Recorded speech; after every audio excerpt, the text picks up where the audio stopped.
Hello students, how are you all. Welcome back to my YouTube channel. My name is Rafaqat. जैसा कि आप सभी को पता है, लास्ट वाली वीडियो में एक्सरसाइज 3.1 पूरा कंप्लीट कर चुके थे। आज के इस वीडियो में स्टार्ट करने वाले हैं बच्चों एक्सरसाइज 3.2 को। एक्सरसाइज 3.2 में आज सिर्फ इंट्रोडक्शन अपन समझने वाले, ताकि एक्सरसाइज 3.2 करना अपने लिए इजी रहे। तो इंट्रोडक्शन में यहाँ पर आपको सिर्फ तीन चीजों को समझना है। सबसे पहला जो है बच्चों आपका है एडिशन और सब्ट्रैक्शन का मेथड। दूसरा है मैट्रिक्स को मल्टीप्लाई करते जब अपन किसी स्केलर से, वो आपको सीखना है। और इसके अलावा दो या दो से ज्यादा मैट्रिक्स को मल्टीप्लाई किससे करते हैं वो आपको सीखना है। तो देखिए बच्चों, सबसे पहला पॉइंट अपन यहाँ उठाते हैं।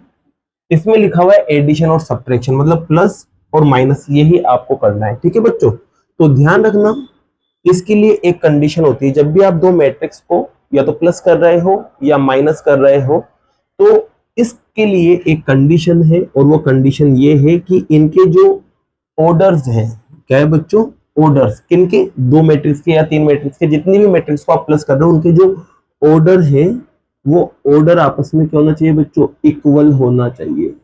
अगर ऑर्डर इक्वल है तो आप दो मैट्रिक्स या तीन मैट्रिक्स को प्लस भी कर सकते हैं और माइनस भी कर सकते हैं। जैसे कि मैंने एक मैट्रिक्स लिया यहाँ पर AIJ।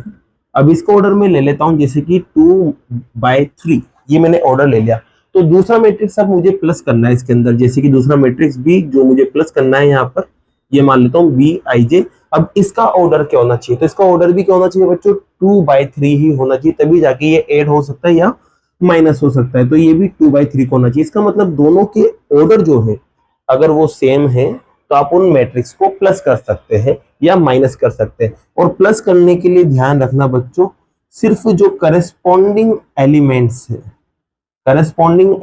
है वही क्या होंगे, सिर्फ यहाँ पर या तो प्लस होंगे या माइनस होंगे। करस्पॉन्डिंग को आपको पता है, जिनका ऑर्डर सेम रहता है जो एलिमेंट, जैसे यहाँ पर मैंने लिया A11, तो यहाँ पर क्या लेना पड़ेगा, B11। तो ये करस्पॉन्डिंग एलिमेंट्स होते हैं, मतलब सेम ऑर्डर वाले। जैसे कि मैंने यहाँ लिया A12, तो यहाँ लेना पड़ेगा B12। अगर ये एलिमेंट्स यहाँ है तो उन्हें आप प्लस कर सकते हैं। जैसे कि देखो एग्जांपल के तौर पे मैं समझाता हूँ आपको यहाँ पर। जैसे कि यहाँ पर मैंने एक मैट्रिक्स लिया, इसको नेम मैंने दे दिया A, और यहाँ पर मैंने दो एलिमेंट लिख लिए 1 और 2। ठीक है बच्चों, और ऐसे ही मैंने दूसरा एलिमेंट लिया। अब देखो इसका ऑर्डर क्या है, तो इसमें 2 तो रोज है और एक कॉलम है, तो यहाँ पर 2 रोज और एक कॉलम वाला मैट्रिक्स है, तो बी भी 2 रोज और एक कॉलम वाला मैट्रिक्स होना चाहिए। जैसे कि यहाँ पर मैंने ले लिया 0 और यहाँ ले लिया मैंने 4, ये यहाँ पर ले लिया मैंने। ठीक है, अब इसका भी ऑर्डर आप देखेंगे तो 2/1 ही आएगा। ठीक है, अब यहाँ पर देखो ऑर्डर सेम है ना, तो इन्हें आप प्लस कर सकते हैं। अब प्लस कैसे करेंगे, तो यहाँ पर ये वाला बंदा इसमें प्लस होगा और ये वाला बंदा इसमें प्लस होगा। अगर आपको माइनस करने के लिए बोला जाता तो ये वाले बंदे में से इस वाले को माइनस करते और इस वाले में से इस वाले को माइनस करते। जैसे कि देखो मैं यहाँ पर आपके A प्लस बी को निकालने जा रहा हूँ, तो A प्लस बी जब निकलेगा ना, तो ध्यान रखना करस्पॉन्डिंग में प्लस होगा। तो मतलब 1 जो है वो प्लस होगा 0 में, और 2 जो है वो प्लस होगा किसमें, 4 में। तो आपके पास न्यू मैट्रिक्स यहाँ तैयार हो जाएगा, और वो आपके पास बनेगा 1 और 6। क्या बनेगा बच्चों, 1 और 6। और अगर माइनस करना होता ना, तो यहाँ माइनस आ जाता, यहाँ पर भी क्या जाता बच्चों, माइनस आ जाता, और आपका क्या जाता, आंसर आ जाता। जैसे कि यहाँ पर मैं इसको थोड़ा और एक्सपेंड करूं, जैसे कि मैं यहाँ पर लेना चाह रहा हूँ, जैसे कि यहाँ पर मैंने 3 ले लिया, यहाँ 4 ले लिया, और इसको थोड़ा और एक्सपेंड करता हूँ मैं। तो यहाँ पर जैसे कि मैंने 4 ले लिया, यहाँ पर मैंने 5 ले लिया। अब इसमें कैसे प्लस करेंगे, तो इसमें सीधी सी बात है बच्चों, यहाँ पर आपको प्लस करने के लिए करस्पॉन्डिंग लेना है। जैसे कि ये A11 है तो ये B11 है, 1 वाला 1 वाले में प्लस होगा। जैसे कि ये 1 2 है तो ये 1 2 है, तो 1 2 वाला 1 2 में प्लस होगा, तो 1 और 0 प्लस होके 1 बनाएंगे। जैसे कि यहाँ पर लिखता हूँ मैं डायरेक्ट इसका रिजल्ट डायरेक्ट लिखते हैं बच्चों। जैसे कि 1 और 0 प्लस होंगे तो 1 बनाएंगे, 3 और 4 प्लस होंगे तो 7 बनाएंगे, 2 और 4 प्लस होंगे तो 6 बनाएंगे, और 4 और 5 प्लस होंगे तो 9 बनाएंगे। तो आपके कुछ इस तरह से प्लस और माइनस, अगर माइनस करना होता तो यहाँ माइनस आ जाता, और माइनस करने पर इन दोनों को आपको माइनस करके यहाँ लिखना होता। ठीक है, तो आपको प्लस कुछ इस तरह से करना होता है। आगे बात समझ में, तो आपको फर्स्ट पॉइंट में क्या करना है, अगर आपको प्लस या माइनस करना है दो मैट्रिक्स को, तो आपको ध्यान रखना है सबसे पहले तो ऑर्डर इक्वल होना चाहिए। और ऑर्डर इक्वल हुआ तो उसके बाद प्लस माइनस कैसे करोगे, तो जो करस्पॉन्डिंग एलिमेंट्स है, जैसे कि इसका 1 1 है तो इसके 1 1 के साथ जाएगा, इसका 1 2 तो इसके 1 2 के साथ जाएगा। तो इस तरह के करस्पॉन्डिंग एलिमेंट्स को आपको प्लस और माइनस करना है। ठीक है बच्चों, तो इसके बाद लेते हैं नेक्स्ट वाले पॉइंट को। अब देखो बच्चों, नेक्स्ट वाला जो पॉइंट है वो क्या है, तो नेक्स्ट वाले पॉइंट में आपके पास लिखा हुआ है multiplication of a matrix bye a scalar. अब ये स्केलर क्या है बच्चों? तो स्केलर एक तरह से कोई नंबर है, कोई क्या है बच्चों? एक नंबर है या फिर एक कांस्टेंट है जिसको आपको मल्टीप्लाई करना पड़ेगा किसी मैट्रिक्स से। जैसे कि समझते हैं, जैसे कि यहाँ पर आपके पास ये एक मैट्रिक्स है ए, ठीक है।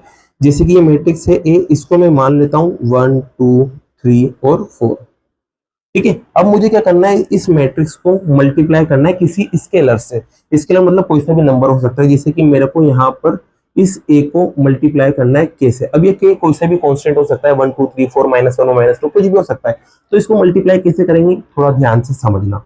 ये देखो के जो है ना, ये तो एज इट इज लिख देंगे, और यहाँ पर ये जो ए है उसको यहाँ से लिख देंगे 1 2 3 और 4। अब देखिए मल्टीप्लाई कैसे होता है, इसमें थोड़ा सा ध्यान रखना।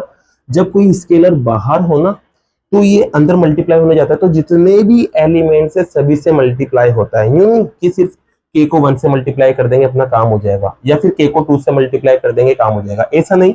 जितने भी एलिमेंट्स है सभी से आपको मल्टीप्लाई करना। तो जैसे कि देखो क्या बनेगा, जब के 1 के पास जाएगा तो आपके पास के बनेगा, के 3 के पास जाएगा 3 के 2 के पास जाएगा 2 के 4 के पास जाएगा 4 के। ये तो मैंने आपको अल्फाबेट के तौर पे समझाया। अब इसका मैं एक एग्जांपल ले सकता हूँ जिसमें नंबर्स आ रहे हो। जैसे कि मान लो ए तो सेम ही है, ए आपके पास यही है।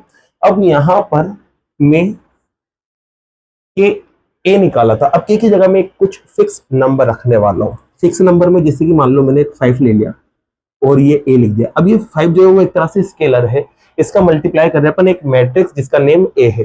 तो देखो बच्चों कैसे होगा, आप समझ चुके होंगे। 5 तो एज इट इज लिखना है और ए मैट्रिक्स है, उसकी वैल्यू रख दो। तो मैट्रिक्स ये रहा, इसकी वैल्यू आपको रख देना है। तो वैल्यू जब आप रखेंगे तो 1 3 2 और 4 रहेगा। अब मल्टीप्लाई करना आपको सबको अच्छे से आता है। कैसे मल्टीप्लाई करेंगे बच्चों? पहले 5 इससे मल्टीप्लाई होगा तो 5 बनेगा, फिर 5 3 से मल्टीप्लाई होगा तो 15 बनेगा। आगे गए बच्चों तो 5 2 से मल्टीप्लाई होगा तो 10 बनेगा, और 5 4 से मल्टीप्लाई होगा तो 20 बनेगा। तो देख सकते हैं यहाँ पर ये मल्टीप्लाई हो गया। मतलब जो बाहर नंबर है किसी मैट्रिक्स के मल्टीप्लाई में, तो वो सबसे मल्टीप्लाई होता है। इसी का ही मतलब होता है multiplication of a matrix bye a scalar. तो स्केलर का मतलब बाहर कोई नंबर होगा मैट्रिक्स के, उसको आपको मैट्रिक्स के अंदर मल्टीप्लाई करना है। मल्टीप्लाई करने का सीधा सा तरीका क्या है? मैट्रिक्स के अंदर जितने भी एलिमेंट है उन सभी को आपको बाहर वाले नंबर से मल्टीप्लाई करना है, यही स्केलर मल्टीप्लिकेशन कहलाता है। आ गई होगी आपको बात समझ में? अब बात समझ आ गई है तो बच्चों आते हैं पार्ट नंबर 3 पर, जो कि बहुत बहुत इंपॉर्टेंट है और इसमें बच्चे कंफ्यूज भी बहुत होते हैं। अगर आप इंट्रोडक्शन अच्छे से कंप्लीट कर लोगे ना, तो आपको क्वेश्चंस इजीली खुद ब खुद कर सकते हो। तो यहाँ पर देखो बच्चों, समझते हैं मल्टीप्लिकेशन वाले रूल को। तो इसको रफ करते हैं और मल्टीप्लिकेशन वाले रूल पे भी आते हैं। तो देखिए बच्चों, यहाँ पर अब आपको मल्टीप्लाई करना है, मतलब गुणा करना है, ठीक है। तो इसके लिए देखो बच्चों, ऑर्डर सेम होने की जरूरत नहीं है। क्या नहीं है? ऑर्डर सेम होने की जरूरत नहीं है मल्टीप्लाई के अंदर। तो फिर क्या सेम होने की जरूरत है? तो मैं आपको बता देता हूं। जैसे कि मान लो आपके पास 2 मैट्रिक्स है, मल्टीप्लाई कर रहे हैं अपन। यहाँ पर क्या कर रहे हैं बच्चों? मल्टीप्लाई कर रहे हैं। तो मल्टीप्लाई में मान लेते हैं आपके पास 2 मैट्रिक्स है, 2 मैट्रिक्स है आपके पास। अब ये दोनों मैट्रिक्स, जैसे कि मान लेता हूं मैं, एक मैट्रिक्स आपके पास ए, ठीक है, और यहां लिख दिया मैंने ए आई जे, ठीक है। और दूसरा मैट्रिक्स बच्चों मैंने लिखा यहां पर बी आई जे, ठीक है। ये दो मैट्रिक्स मैंने यहां ले लिए हैं। अब इनके ऑर्डर मान लेते हैं। जैसे कि मान लिया इसका ऑर्डर m मल्टीप्लाई n है या m बाय n है, ठीक है। अब b भी एक मैट्रिक्स है, इसका मैं ऑर्डर मान लेता हूं, ये p बाय q है। आपको समझाने के लिए बता रहा हूं मैं ना। अब देखो, कोई सी भी दो मैट्रिक्स को मल्टीप्लाई कब कर सकते हैं उसको समझ रहे हैं। तो ध्यान रखना, जो पहले वाला जो मैट्रिक्स है उसमें तो कॉलम्स को देखना है। आपको पता होगा, आगे वाला तो रो को बताता है और पीछे वाला कॉलम को बताता है। मैंने फर्स्ट एक्सरसाइज कराई थी इसकी, वहां इंट्रोडक्शन में बताया था, ठीक है।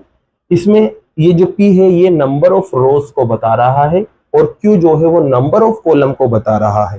तो यहाँ पर बच्चों ध्यान रखना, पहले वाले मैट्रिक्स का तो आपको कॉलम देखना है, ठीक है, और दूसरे वाले मैट्रिक्स का आपको रो देखना है।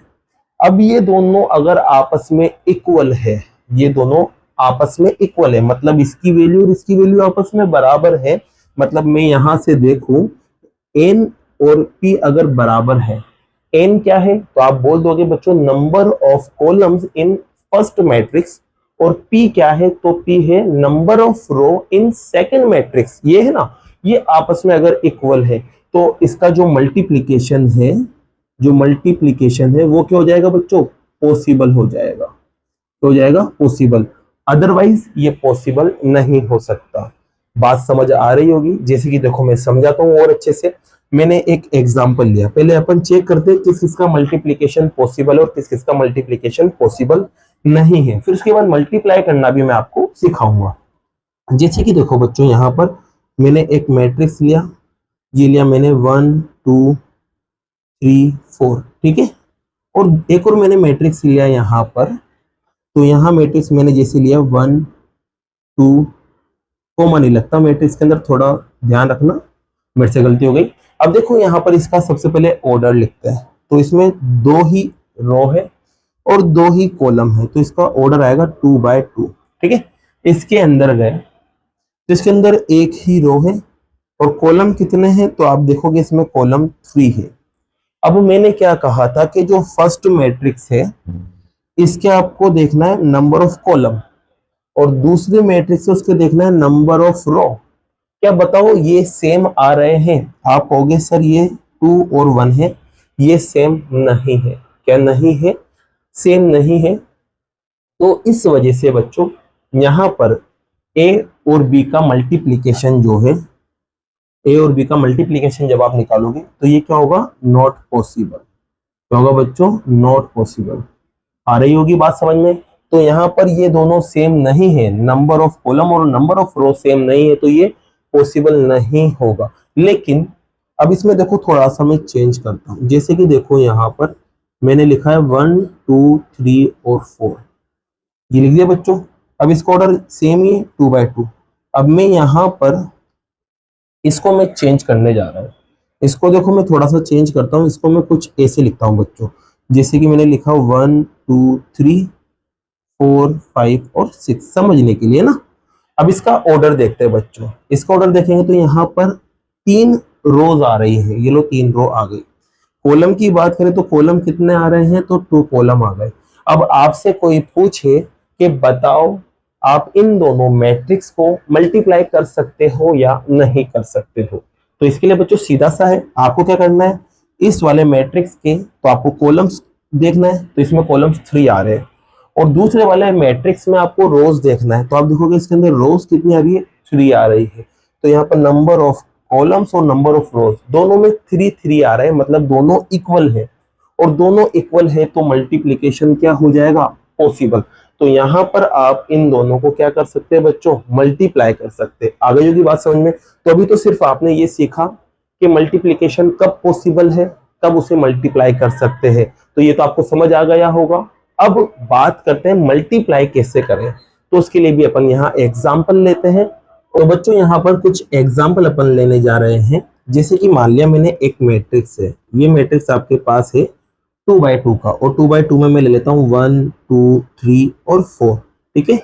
और दूसरा मैट्रिक्स बच्चों में ले लेता हूँ, इस तरह से मुझे लेना है कि जितनी रो सॉरी जितने कॉलम यहाँ है उतनी ही रो दूसरे मैट्रिक्स में होना चाहिए। तो यहाँ पर रो कितनी लेना है मुझे, जितने यहाँ कॉलम है, तो 2 रो मुझे लेना है, जैसे कि मैंने ले लिया 2 और 1, ठीक है बच्चों। यहाँ पर आप देख सकते हैं। अब इसका ऑर्डर अगर मैं लिखूं, इसका ऑर्डर लिखूं तो आप बता सकते हैं इसका ऑर्डर क्या आएगा, 2 तो रो है और 1 इसका कॉलम है, ठीक है। अब यहाँ पर आपने देखा कि फर्स्ट वाली मैट्रिक्स में कॉलम और सेकंड वाली मैट्रिक्स में रो आपस में इक्वल है, तो मतलब इसका मल्टीप्लिकेशन पॉसिबल होगा। अब चलो मल्टीप्लाई करते हैं। तो बच्चों चलो यहाँ मैं मल्टीप्लाई करने जा रहा हूँ ए और बी को। अब ये तो आपको पता चल गया कि मल्टीप्लिकेशन पॉसिबल है, लेकिन नई मैट्रिक्स जो बनेगी, नई वाली जो मैट्रिक्स आपके बनेगी, उसका ऑर्डर क्या होगा वो भी तो पता होना चाहिए ना। तो उसका ऑर्डर देखो सीधा सा है, ध्यान रखना, जो नंबर यहाँ बचे रह गए ना, जो नंबर यहाँ बचे रह गए, ये दोनों इक्वल होने के बाद जो बचे रह गए, जैसे कि 2 और 1 बच रहा है, यही क्या होगा बच्चों, आपके पास न्यू मैट्रिक्स का ऑर्डर होगा। क्या होगा बच्चों, न्यू मैट्रिक्स का ऑर्डर। तो जैसे कि यहाँ देखो आपके पास जो नई मैट्रिक्स बनेगी उसका ऑर्डर आएगा 2 और 1 का। कितना आएगा बच्चों, 2/1 का ऑर्डर आएगा। अब कैसा आएगा, चलो देखते हैं सोल्व करके। तो मैट्रिक्स को जब भी मल्टीप्लाई करते हैं ना बच्चों, तो ध्यान रखना यहाँ तो आप बना लेते हैं रो। क्या बना लेते हैं, रो। ये पहली और दूसरी रो आ गई, इनमें तो रो लेते हैं, और जो दूसरी मैट्रिक्स है उसमें कॉलम लेते हैं। तो इसमें एक ही कॉलम आप देख सकते हैं। ठीक है, ये बात क्लियर है आपको। अब क्या करना है आपको, जो पहली रो है ना वो इससे मल्टीप्लाई होगी, जिससे आपको आपको क्या मिलेगा, फर्स्ट रो मिलती नजर आ जाएगी और फर्स्ट कॉलम मिलता हुआ नजर आ जाएगा। फिर दूसरी रो वापस इस कॉलम से मल्टीप्लाई होगी, तो आपको दूसरी रो और दूसरा कॉलम आपको पता चल जाएगा। जैसे कि देखना, समझाता हूं मैं। पहले तो देखो ये बंदा इससे मल्टीप्लाई होने गया। अब मल्टीप्लाई कैसे होगा, फर्स्ट एलिमेंट फर्स्ट वाले से, सेकंड एलिमेंट सेकंड वाले से। तो 1 मल्टीप्लाई होगा 2 से, ये लो 1 मल्टीप्लाई होगा 2 से, थोड़ा इधर लिख देते हैं 1 मल्टीप्लाई 2। और फिर उसके बाद यहाँ पर बच्चों ये वाला जो 2 है वो मल्टीप्लाई होगा 1 से, तो ये लो 2 मल्टीप्लाई होगा 1 से। अब इनको मल्टीप्लाई कर दिया, बीच में क्या लगता है, ध्यान रखना, प्लस लगता है। तो ये आपके पास पहली रो तैयार हो चुकी है। अब इसके बाद ये जो दूसरी रो है ना वो इसके पास मल्टीप्लाई होने जाएगी। तो 3 मल्टीप्लाई होगा 2 से, और 4 मल्टीप्लाई होगा 1 से, और बीच में साइन क्या आ जाएगा बच्चों, प्लस आ जाएगा। ठीक है, अब इसको आप सोल्व कर लो, आपके पास 2/1 का मैट्रिक्स तैयार हो जाएगा। तो देखो यहाँ पर 2 बनेगा मल्टीप्लाई करने पर, यहाँ पर भी 2 बनेगा, और दोनों को जब आप प्लस करेंगे तो 2 + 2 4 आ जाएगा। यहाँ देखो 6 बनेगा और यहाँ 4 बनेगा, दोनों को प्लस करेंगे तो कितना आएगा, 10 आएगा। तो आपके पास ये नया मैट्रिक्स तैयार हो गया, और जिसका ऑर्डर कितना आया, 2/1 आया। बात समझ आई होगी बच्चा आपको कि मल्टीप्लाई कैसे करते हैं। जैसे कि देखो मैं एक और एग्जांपल यहाँ लेता हूँ। एक एग्जांपल में बच्चों में यहाँ ए को ले लेता हूँ समझने के लिए। यहाँ पर ले लिया मैंने 2/2 का मैट्रिक्स ले लिया समझने के लिए, कि जैसे कि ये आपके पास है 1 2 1 3, ये मैंने ले लिया। ठीक है, और एक और मैट्रिक्स मैंने यहाँ लिया बी वाला। बी वाला मैंने ले लिया यहाँ पर 1 2 3 4 2 1, ये मैंने यहाँ ले लिया। ठीक है, अब आप देखो इसका ऑर्डर कितना है। तो इसका ऑर्डर 2 तो रो है, और 2 ही इसके अंदर कॉलम है। यहाँ पर देखेंगे तो बच्चों इसके अंदर 2 रो है, और कॉलम कितने हैं, तो कॉलम आप काउंट करोगे तो ये 3 आएगा। ठीक है, अब मैंने क्या कहा था, इसकी तो कॉलम लेना है और इसकी क्या लेना है, रो लेना है। अगर ये आपस में बराबर है तो मल्टीप्लाई कर सकते हैं, तो ये आपस में बराबर है तो इन्हें मल्टीप्लाई अपन इजीली कर सकते हैं। तो यहाँ पर ए और बी का मल्टीप्लीकेशन पॉसिबल है। अब पॉसिबल तो हो गया, अब नई जो मैट्रिक्स बनेगी उसका ऑर्डर क्या होगा, तो उसका ऑर्डर होगा बच्चों 2/3 का। क्या होगा, 2/3 का इसका ऑर्डर होगा। तो देखो यहाँ पर 2/3 का मैं ऑर्डर तैयार कर लेता हूँ। ये लो, मतलब इसका मतलब क्या है, 2 तो रो आएगी और 3 क्या आ जाएंगे, कॉलम आ जाएंगे। ठीक है, अब मैंने मल्टीप्लाई जैसे यहाँ बताया था वैसे यहाँ करना है। इधर तो आपको रो बना लेना है, उधर कॉलम बनाना है। तो देखो बच्चों यहाँ पर ये पहली रो आ गई और ये दूसरी रो आ गई। ठीक है, इधर बात करते हैं। तो यहाँ पर ये पहला कॉलम, ये आपके पास दूसरा कॉलम, और ये आपके पास तीसरा कॉलम। ठीक है, अब क्या होगा, ये जो पहली रो है ना वो सभी कॉलम के पास जाएगी, जिससे आपके पास फर्स्ट सेकंड थर्ड आपको क्या मिल जाएंगे, कॉलम, और पहली रो आपके पास तैयार हो जाएगी। कॉलम में तो फर्स्ट सेकंड थर्ड रहेंगे और रो आपके पास फर्स्ट रहेगी। तो देखो बच्चों यहाँ पर ये जो बंदा है ये दोनों इन दोनों के पास जाएंगे। अब मैंने कहा था आगे वाला आगे वाले से और पीछे वाला पीछे वाले से मल्टीप्लाई होता है। तो 1 को 1 से मल्टीप्लाई करेंगे और 2 को 4 से मल्टीप्लाई करेंगे, और उसके बाद बीच में क्या लगा देंगे, प्लस लगा देंगे। अब ऐसे ही ये इसके पास जाएगा तो 1 2 से मल्टीप्लाई होगा, तो 1 मल्टीप्लाई बाय 2, और 2 मल्टीप्लाई होगा 2 से, तो 2 मल्टीप्लाई बाय 2, और बीच में क्या आ जाएगा, प्लस। ठीक है, फिर इसी 1 और 2 इसके पास भी जाएगा, तो 1 मल्टीप्लाई होगा 3 से, फिर प्लस, और 2 मल्टीप्लाई होगा 1 से। ठीक है, पहले वाला पहले वाले से, दूसरा वाला दूसरे वाले से, ये आपके पास तैयार हो गया। ऐसे बात करें बच्चों इस वाली रो की, अब ये रो भी तीनों के पास जाएगी। तो 1 मल्टीप्लाई होगा 1 से, और 3 मल्टीप्लाई होगा 4 से, तो 1 मल्टीप्लाई बाय 1 और 3 मल्टीप्लाई बाय 4। ठीक है बच्चों, ऐसे ही देखो 1 मल्टीप्लाई होगा 2 से, और 2 मल्टीप्लाई होगा 2 से, क्योंकि दोनों ही 2 2 है, तो 2 मल्टीप्लाई होगा 2 से, और बीच में आ जाएगा प्लस का साइन। ऐसे ही आगे गए 1 मल्टीप्लाई होगा 3 से, और 3 मल्टीप्लाई होगा 1 से, और बीच में आएगा प्लस का साइन। तो आपको करना क्या है, जैसे कि पहली रो जब पहले कॉलम के पास जाएगी तो पहला एलिमेंट पहले वाले से और दूसरा एलिमेंट दूसरे वाले से मल्टीप्लाई करना है और आपको इस तरह से जमा लेना है। अब इसको सोल्व कर लो, आपका 2/3 का मैट्रिक्स तैयार हो जाएगा। तो देखो बच्चों यहाँ मैं सोल्व करता हूँ, तो यहाँ देखोगे आप 1 मल्टीप्लाई 1 1 आएगा, 2 मल्टीप्लाई बाय 4 8 आएगा, दोनों को प्लस करेंगे तो 9 आ जाएगा। इसी यहाँ देखो 2 बनेगा और यहाँ 4 बनेगा, दोनों को प्लस करेंगे तो 6 आ जाएगा। यहाँ 3 बनेगा और यहाँ 2 बनेगा, दोनों को प्लस करेंगे तो 5 आ जाएगा। यहाँ 1 बनेगा और यहाँ 12, दोनों को प्लस करने पर 13। यहाँ 2 और यहाँ आपके पास बनेगा 4, तो कितना आ जाएगा 6। यहाँ बात करते हैं बच्चों, तो यहाँ पर आप देखेंगे 3 बनेगा और यहाँ पर भी 3 बनेगा, तो दोनों को प्लस करने पर 6 आएगा। और ये जो नया मैट्रिक्स है वो क्या मिलेगा आपको 2/3। तो आप देख सकते हैं कुछ मल्टीप्लिकेशन इस तरह से होता है। तो आपको ये समझ आ गया होगा बच्चों कि कैसे मल्टीप्लाई करना है, कैसे प्लस करना है, कैसे माइनस करना है। तो ये समझ आ गया हो तो बच्चों नेक्स्ट वीडियो में स्टार्ट करते हैं एक्सरसाइज 3.2 को, जहां आप मल्टीप्लिकेशन प्लस माइनस की और अच्छे से प्रैक्टिस कर सकते हैं। अब मिलते हैं नेक्स्ट वीडियो में। वीडियो पसंद आई है बच्चों तो वीडियो को लाइक कीजिए, चैनल को सब्सक्राइब कीजिए। Thank you so much.